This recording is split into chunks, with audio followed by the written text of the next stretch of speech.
Yasin, tell us a little bit about what's a typical day in your life. What do you do? What does a project look like? How does a project start? Mm. How do you walk through a project? Because I imagine your work is part of it is project based, Yeah. Huh? and some of it might be just keeping the systems going and making sure that they're working properly. The stuff you've already built. But tell us what a typical day would look like. Yeah. So most of my work is actually project based. I try to minimize as much as possible the maintenance function of what I do. I sort of try to automate even the maintenance, automate myself. I have this Well, that's I have good. this saying, I want to automate myself out of a job. Every project is a project. I imagine you're looking for value, you're looking Oh for yeah, yeah, progress, you're looking for innovation. yeah. So So maybe it's hard to say what is a typical day. What's a typical week or typical month? yeah, That's probably I more, think or typical quarter. yeah, Tell us what that would look like. I think I'll start with like what's a typical year or quarter maybe makes more sense is so well, how we structured how I structure my day or how our team is structured is that we look at what are the big problems we want to solve within a given year. I would say not even within a quarter. I would say within a year. It's like what are the big problems we want to solve, and that's normally decided in terms of a forum with involves the CFO, the CEO, the senior finance management team, which I'm part of, and the head of finance, and it's really around highlighting, okay, what is actually the big business challenges that needs to be solved, and it doesn't need to be finance specific. It's just, is it something that we can address? Like, do we have the skill sets that can actually address the problem? So it doesn't necessarily have to be finance specific. I think that's important to keep in mind. So we look at what are the big problems we want to solve within this year, and then we kind of like formulate, okay, what are the projects that needs to come out of this solving this problem. So I'm going to give you an example with something that I'm actually currently involved with right now. It's actually my next big project. Is I need to work on a automated solution that takes transaction data as it happens on a daily, weekly basis, and then automate that posting into the general ledger in without manual intervention, and then also making sure that like our creditors and debtors, so our customers and suppliers, their balances balance back to the general ledger, or our AP ledger or AR ledger balances back to what is sitting on our source systems in terms of what we actually owe them. So I am sort of leading, or one of the co-leads of this project. Obviously, it's a big company-wide project, so I'm going to be working with different people across the business. But how this problem came about was that the business identified a problem with this cycle of taking data from transaction systems into our general ledger was taking too long. There was challenges in terms of like accuracy, in terms of like recording the data. So what they've tasked us with doing, and where I'm getting involved with, is actually, automating this process, making sure that the data and transactions are valid, accurate, complete. The contracts are all up to date. Only valid up to date contracts are being used, etc. So that process is sort of like the next big step that we need to automate, and that's sort of a year-long project. So that's the sort of the goal. We then break that up into mini projects, or mini phases, you could say, in terms of the phases that we're going to build out. Project planning, I'm quite heavily involved with up front. So I need to set up the steerco, who's going to be in the steerco. I need to set up the project plan, define what the steps are, what are the tasks that need to be done, and then sort of like work with other people in the business. So sort of like either I'm doing the work myself if I'm the expert, or I'm getting someone else to do the work if they the expert would have with this capacity that needs to be shared, etc. So that's sort of on a broad project scale, is that it starts really around what is the problem statement that we're trying to solve. So what is the big problem that the business is trying to solve, and then getting us involved in terms of like addressing what this problem is. It started with that, with that's with the current projects, but it's like that with all other projects that I'm working on, involved with, and even the ones that I've completed that I've sort of still sort of like looking back and making sure that things are running smoothly, and that it all stems from like there's a big problem that the business is trying to solve. Um, you know, sign it to Yasin.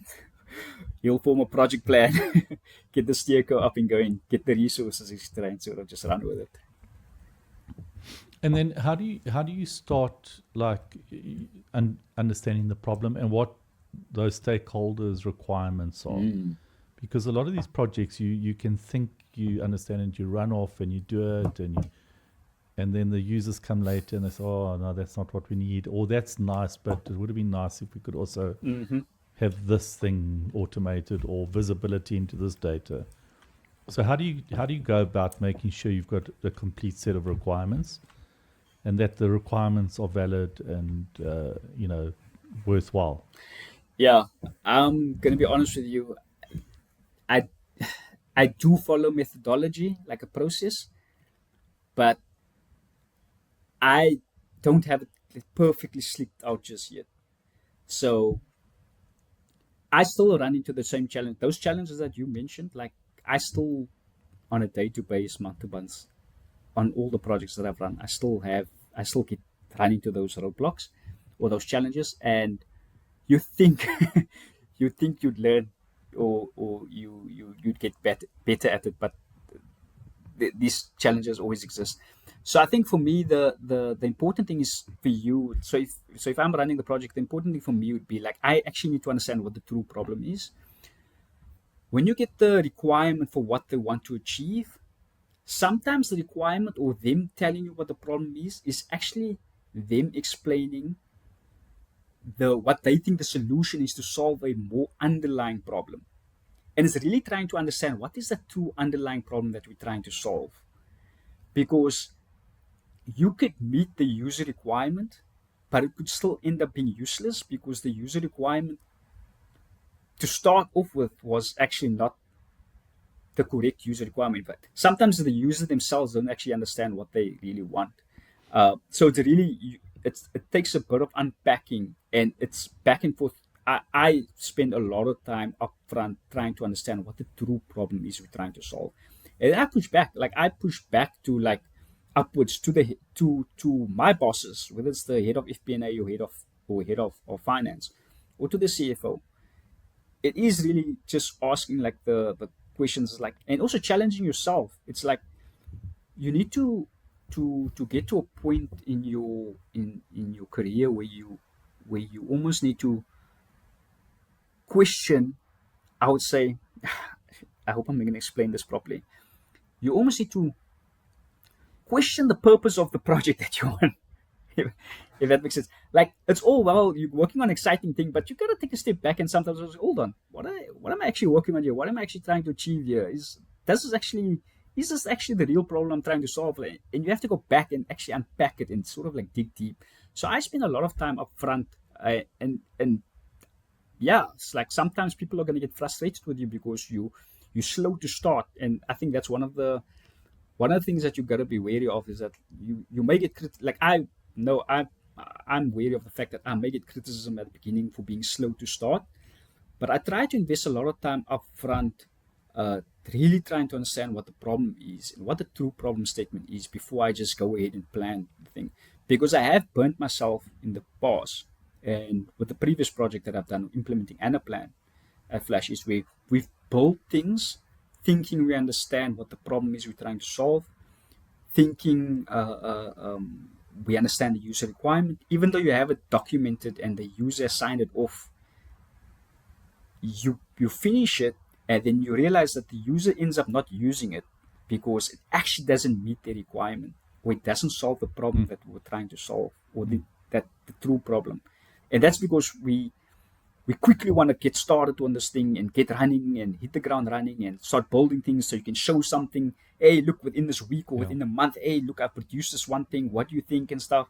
We're chasing this outcome of like, and I'm going to go on a bit of a tangent here. There is obviously an element of culture to this as well. When you're working for a like generally like in a fintech environment, technology-based companies, it's always about uh, uh, there's this pressure of being like first to market, so that culture kind of filters throughout the company, or there's this methodology of like fast, or what's it, fail fast, so you can learn, fix, go forward again. There's agile methodology, which I support to some degree. I'm not like not like fully invested. That's the only solution, but the agile methodology is about like also like you do things in sprints and then get feedback, then you do sprints again, feedback, etc. So that feedback loop comes. But you do tend to make a lot of mistakes, and then there's a lot of throwaway work in that process as well. So you got to understand that is sort of like there are going to be those. There's always going to be that risk, and there's always this push and pull in terms of like upfront understanding what the true problem is, being slow to start versus like getting things quickly out there, and then getting that feedback cycle, getting into that feedback cycle. So that challenges that you highlighted still do exist, but it's really just finding balance. And do you ever push back to look at it like the users are asking for something, and you put your financial hat on and say, there's not a lot of value here. It'd be nice to have that report or that workflow, but actually we're going to save 1 hour a month, but we're going to spend 1,000 hours putting this thing in. Yeah. Do you push back on value, or is sometimes the pressure, the users have already decided they've got their political system, and there's big stakeholders who want it, and what is your role in pushing back on a value basis? Yeah. So I do push back. I think that's it helps actually managing workload as well. You kind of have to push back. Fortunately, I am well supported via mandate from sort of the executives in our business to like, if something doesn't actually, or we don't believe something really is going to add value, or doesn't actually just meet the problem set that we're trying to achieve, we are given mandate to push back. So I am fortunate in that position, but there are times as well where, where someone like, let's say another analyst or another business user, they've got also quite material mandate from one of the directors, and they need to get this thing done, and it's important in this director's head. Well, if the director is going to be the guy that tells you need to get this thing done, you're most likely going to prioritize that thing and just get it done the way they want to do it, even though you may believe that this doesn't add as much value as you think it adds, or you think there's more valuable projects out there. Sometimes you just have to kind of deal with that. Let's start wrapping up here, Yaseen. I want to talk about two things. The one is, what is the benefits of an enterprise performance management suite? And how would you know as a company when it's time to move there versus live on your Excel and your Power BI, your click models? So let's talk about what are the big benefits that you see of this technology suite stack, and how would you know that you should explore it? Is it size? Is it maturity? Is it size of a team? Amount of data, maybe? Yeah. How would you give people a filter around exploring this more proactively? Yeah, I think so I think let's maybe just start with the benefits of an EPM solution. A business needs to be able to make informed, better decisions using quality data, real sources of truth. To make that sort of like make strategic decisions in terms of the direction where the business go. They need to be able to get the data quite quickly. It needs to be accessible to them. It needs to be accurate and complete. Right?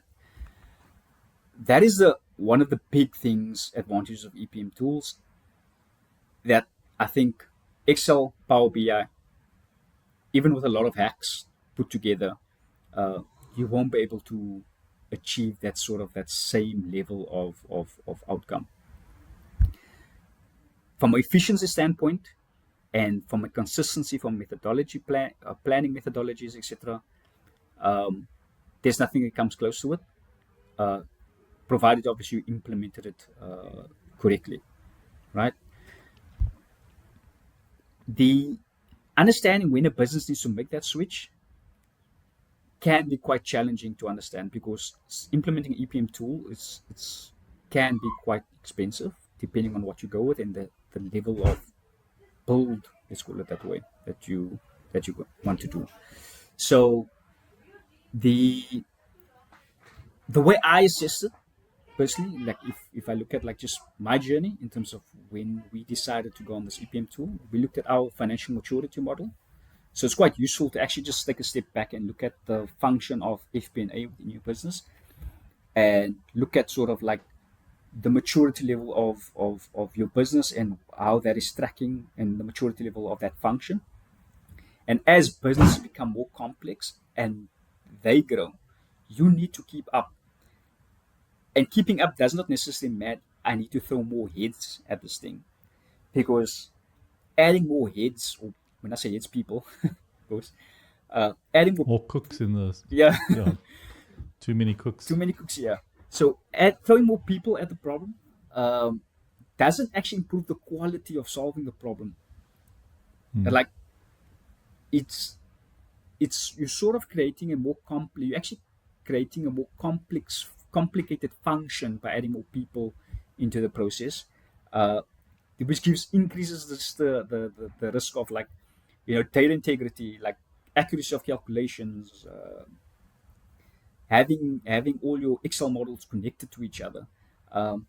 That's when I think, like, you get to the point where you realize you're no longer adding value and you're just frustrating the business, when you can no longer actually, like, if you think about what is your strategic goals for FP&A, and when you realize you can't actually achieve those goals anymore, you're actually going backwards, even by throwing more people at it. I think at that point it's a time to, like, okay, you know what, we need to look for more technical solutions in terms of assisting you to meet your goals, because ultimately it comes down to that. It's like business got to reflect on the FP&A maturity. Are they still achieving the outcomes they want to achieve from this function? If they're not, throwing more heads not necessarily going to solve the problem. You need to look for a more systems-based solution then. And that's when I would start exploring FP&A. So we chose Anaplan, but it doesn't necessarily have to be Anaplan, although I'm a big proponent for Anaplan, given that we can chose be it. Profix, for instance. It could be Profix. Yes, absolutely. But I would go to market. I would assess the different solutions. I would sit through demos. I would do quite extensive research. I'll compare different tools and make sure that the one you ultimately choose will actually suits your needs. But yeah, that's sort of, in my mind, is sort of where that tipping point is. I think a lot of businesses get to that point without realizing they're at that point. And I think it's only when things start falling apart, it's and it's almost too late. Yeah, it's almost too late. That's the unfortunate part. So you'll see what typically happens is your month end is getting longer and longer, and there's more compliance, there's more stakeholders wanting more information. The data sources are getting bigger and bigger, and we're having to integrate more and more. Yeah. So while in a small situation, Excel is still probably one of my top 5 favorite tools of all time. WhatsApp, Google, Excel's up there. Excel's fantastic, and you can do all this stuff on a smallish scale. It's when the data sources are becoming many, when the complexity is getting more complex, when the time to report and the amount of reporting and the projections are under pressure, and you're forecasting and your budget's out of date within a month or two. If you need to be constantly forecasting very accurately and very precisely, you're going to need bigger, better tools, that have more capability to help you get that forecast accuracy. And you've mentioned it about 10 times, the quality of your data and the triangulation of that data. But you can't make good decisions on bad data. No, definitely if not. you did, you were maybe lucky. But intuitively, if you've got bad data, you can't really make good decisions. No, yeah, absolutely. So you want to forecast more precisely, understand your profitability, even at a higher level of granularity than before. And that's this evolution you're talking about, this maturity, that you can do more with more complex things, with less time, I suppose. And I like what you said about, you can't always just throw people at it because they get in the way. And now you've got 10 people managing these spreadsheets and these versions. It's a lot easier when you've got one or two people. Yeah. But when you get to that situation and you just cannot report and do it with precision, then Yeah. that you need a bigger, better solution that will resolve this thing. Yeah. Yeah, that's why I said it goes back. Like if one of your outcomes is to have month end within 2 days, 3 days, 5 days for that matter. If one of your outcomes, strategic outcomes, is that I need to give the CEO and CFO, a plan, financial plan by day 3 of the month, compared to compare the results of actuals versus how the against the plan, and do a variance analysis by day 5 or by whatever day that is in a month. And if teams are working every month end 16 hours a day and still not able to deliver that type of results, that's when you've gone too far. You should have made that switch to an EPM solution a while back already. Brilliant. Yaseen, it's been great having you on this podcast, and I think you've given incredible insights into what this world looks like and all the benefits and what it actually entails. And for those of you, please click on the like button and subscribe, and make some comments. Tell us your experience and where you think EPM, CPM fits in your business, and some of the benefits that you've maybe achieved from it. And for those of you, maybe these terms are a bit foreign and you've been plugging away at your Excel spreadsheets and there's got to be something better. Great tool, Excel, but maybe you're ready for that next step in your journey. Certainly reach out to us at FP&Ai, and we can certainly talk about these challenges that Yaseen talks about. And really what I've gained from this episode is you live in a fast-paced world, and everything you're doing is high value, innovative. It's not the normal mundane type of finance work that many of our finance community are stuck in.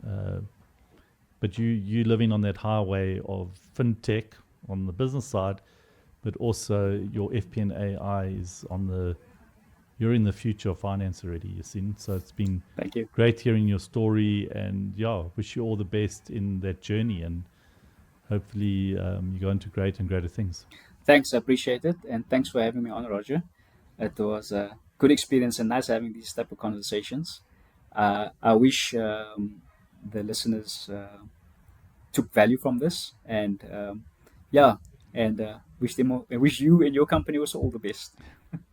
Thanks very much. Cheers. Cheers.